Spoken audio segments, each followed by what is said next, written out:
Hello and welcome friends, स्वागत है आप सभी का YouTube channel masters in ethical hacking में। दोस्तों, आज हम जानने वाले हैं एक बहुत ही अमेजिंग इन्फॉर्मेशन के बारे में। हो सकता है आप इसके बारे में पहली बार इस पे सुन रहे हो, लेकिन मैं आपको बता दूं ये जो टेक्निक है ये बिल्कुल नई नहीं है, बहुत पुरानी ये टेक्निक है। आज हम इसके बारे में जानने वाले हैं। कई बार आप लोगों ने सुना होगा कि किसी हैकर ने एक रुपये बहुत सारे लोगों के अकाउंट से चुराए और काफ़ी बड़ी रकम इकट्ठी कर ली। बिल्कुल दोस्तों, ऐसा पॉसिबल है। आज हम जानने वाले हैं कि हैकर इस तरह के काम को किस तरह से अंजाम दे पाते हैं, कैसे हम उसे डिटेक्ट कर सकते हैं और कैसे बच सकते हैं। बहुत कुछ आपको इस वीडियो में मिलने वाला है। उम्मीद करता हूँ ये वीडियो आपको आएगा पसंद। तो ज़्यादा टाइम ना वेस्ट करते हुए शुरू करते हैं आज की इस इंटरेस्टिंग क्लास को। तो सबसे पहले दोस्तों हम बात करते हैं, जो इन्फॉर्मेशन मैंने आपको बताई, इस तरह के अटैक को बोला जाता है सलामी अटैक या फिर सलामी स्लाइसिंग। इंफॉर्मेशन सिक्योरिटी के अंदर सलामी अटैक का मतलब होता है एक पूरी सीरीज जिसमें बहुत छोटे छोटे अटैक्स किए जाते हैं, जिनका रिजल्ट जो होता है एक बहुत बड़े अटैक को काम अंजाम देना होता है। सलामी अटैक्स जो होता है आप ऐसे समझ सकते हैं, बहुत छोटे छोटे अटैक्स होते हैं जिनसे एक बड़ा अटैक किया जाता है, या फिर बहुत छोटे छोटे अटैक्स की मदद से एक बड़ा अटैक करना सलामी अटैक या सलामी स्लाइसिंग के नाम से जाना जाता है। सलामी स्लाइसिंग मोस्टली इलीगल एक्टिविटीज़ के लिए इस्तेमाल की जाती है, और इसमें जो अटैकर या हैकर होते हैं उन्हें इस बात की एडवांटेज मिलती है कि वो बहुत छोटे छोटे लेवल से, मतलब बहुत छोटे, इतने माइनर अटैक्स कि आपका उन पे ध्यान भी नहीं जाएगा। आपको लगेगा ये बिल्कुल लीगल तरीके से काम हो रहा है, इसीलिए उस तरह के जो अटैकर हैं वो बिल्कुल पकड़ में नहीं आते हैं। हालांकि ये चीज़ें पकड़ में आ जाती हैं, इनमें बहुत ज़्यादा टाइम कंज्यूमिंग होता है। तो मैं आपको बता दूं अटैकर इस तरह की इन्फॉर्मेशंस, मतलब इस तरह के अटैक को अंजाम कैसे दे पाता है। तो जो अटैकर्स होते हैं वो डार्क वेब से बहुत सारा डेटाबेस आसानी से खरीद सकते हैं। आपने देखा होगा हज़ारों लाखों लोगों का जो डेटाबेस है वो सेलिंग पे होता है, और बहुत सारे अटैकर या हैकर उसे खरीदते भी हैं। तो वास्तव में इस तरह के किस तरह की हैकिंग एक्टिविटीज़ को वो अंजाम देते हैं, जिनमें सलामी स्लाइसिंग जैसा नाम भी शामिल है।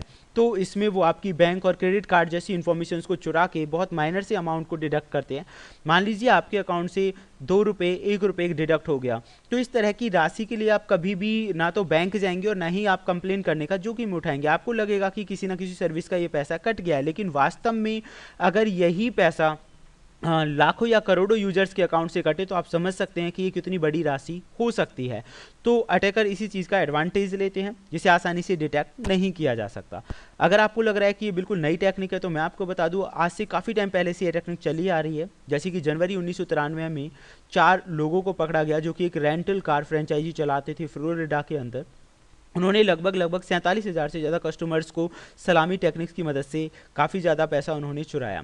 लॉस एंजलिस में अक्टूबर 1998 में डिस्ट्रिक्ट अटर्नीज ने चार्ज किया 4 लोगों को जो कि फ्रॉड कर रहे थे, जिन्होंने गैसोलीन के पंप्स में एक चिप लगाई जिसकी मदद से वो अपने कंज्यूमर्स को कम अमाउंट में गैस सप्लाई करते थे। जैसे कि आप लोगों ने बहुत बार सुना होगा कि पेट्रोल पंप पे एक चिप का इस्तेमाल किया गया। मान लीजिए आपको 1 लीटर ऑयल चाहिए, बदले में 1 लीटर से कम ही ऑयल आपको मिल रहा है। तो इस तरह का अटैक्स जो कि बहुत माइनर डिटेक्टेबल होता है, बहुत माइनर से अमाउंट में होता है, तो आप उसे डिटेक्ट नहीं कर पाते हैं। 2008 में एक व्यक्ति को अरेस्ट किया गया जिसने लगभग 58,000 से ज़्यादा अकाउंट्स को 58,000 से ज़्यादा अकाउंट से पैसे कलेक्ट किए वेरिफिकेशन के नाम पे, वेरिफिकेशन डिपॉजिट के नाम पे। तो आप कह सकते हैं कि आपका अकाउंट वेरीफाई हो गया है, इसी वजह से आपके अकाउंट से 5 रुपये काटे जा रहे हैं। तो मतलब ये कोई बहुत बड़ी रकम नहीं है।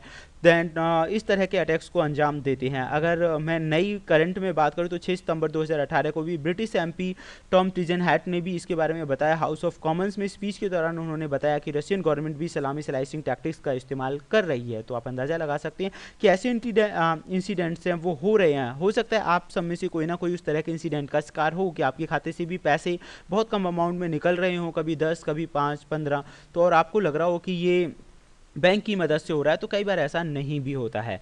अब हम बात करेंगे कि डिटेक्ट कैसे करें। दोस्तों, डिटेक्ट करने का कुछ आसान तरीका ये है कि एनालाइज कीजिए आप सोर्स कोड को। अगर आप सोर्स कोड एनालाइज करेंगे तो बहुत डिफिकल्ट है। दूसरा है indications of attack. Indication of attack का मतलब है कि आप अकाउंट्स चेक कर सकते हैं। जो भी bank, cyber security, ethical hacking field में काम करते हैं वो लोग डिपॉजिट्स को चेक कर सकते हैं कि कौन सा जो डिपॉजिट है, कौन से जो अकाउंट का डिपॉजिट है वो ऑटोमेटिकली बढ़ रहा है, मतलब उसमें डिपॉजिट नहीं किए गए हैं लेकिन account day by day grow करता जा रहा है। इस तरह की चीज़ें हो गई। रैंडम ऑडिट्स किए जा सकते हैं। जो फाइनेंशियल डेटा है उसे रैंडमली ऑडिट अगर किया जाए तो इससे ये पता लग सकता है, इस तरह की डिस्कवरीज आपको मिल सकते हैं कि एक बड़े लेवल का अटैक किया गया है। और सबसे बड़ी बात है कि कंप्यूटर बेस्ड जो एरर्स आपको दिखाई देती हैं फाइनेंशियल रिकॉर्ड्स में, उन पे आपको बिल्कुल ध्यान देते रहना चाहिए ताकि आप उनका पता लगा सकें। वो इन्फॉर्मेशंस में भी आपको कई बार काफ़ी सेंसिटिव चीज़ें बता देती हैं। अब हम बात करते हैं कि इससे बचा कैसे जाए। दोस्तों बचने का बहुत सारे तरीके, लेकिन मैं आपको बताना चाहूँगा जो कॉर्पोरेट हैं उन्हें अपडेट करना चाहिए अपनी सिक्योरिटी सिस्टम्स को हाई लेवल पे, एंड ताकि जो अटैकर्स हैं इसकी एडवांटेज ना ले सकें। एंड सेकेंडली है जो बैंक्स वगैरह हैं उन्हें अपने कस्टमर्स को एडवाइस देनी चाहिए। हालांकि बैंक हमेशा एडवाइस दे के रखते हैं, और आप लोगों को अवेयर होना चाहिए कि आपके खाते से 10 रुपये भी कटे तो आप उसकी जो इन्फॉर्मेशंस हैं वो ज़रूर बैंक को दें, या बैंक एम्प्लॉयज़ से या फ्री कस्टमर केयर नंबर से कंसल्ट करें कि भाई ये क्यों हो रहा है। देन सेफ थिंग, सबसे आसान तरीका ये है कि आप ट्रस्टेड बैंक वेबसाइट्स का इस्तेमाल करें, हाईली सिक्योर्ड पासवर्ड्स का इस्तेमाल करें, और छोटी सी भी अगर सस्पिशियस एक्टिविटी अगर आपको नज़र आए तो उसके बारे में इन्फॉर्म करें और कस्टमर केयर वाले नंबर से लेकर क्लियर्ड करें। तो दोस्तों अगर आप ये चाहते कि प्रैक्टिकल वीडियो मैं इससे रिलेटेड बनाऊं, तो हालांकि ये चीज़ें नेट पे और यूट्यूब पे देना तो बिल्कुल गलत ही होगा, और मैं नहीं चाहूँगा कि मैं दूँ। फिर भी अगर कितने लोग, मैं जानना चाहता हूँ कि कितने लोग चाहते हैं कि इस तरह का एक डेमो वीडियो जो कि प्रैक्टिकल पर्पज़ के लिए बनाया जाए। तो अगर आप चाहते हैं ऐसी इन्फॉर्मेशंस आपको मिलती रहे, तो उन सभी के लिए आप मुझे कमेंट बॉक्स में कमेंट करें। एंड देखते रहें YouTube channel masters in ethical hacking, और सब्सक्राइब नहीं किया है तो सब्सक्राइब करें और ज़्यादा से ज़्यादा शेयर करें यार, ताकि ज़्यादा से ज़्यादा लोगों तक ये इन्फॉर्मेशन पहुंच सके। Thank you friends, good.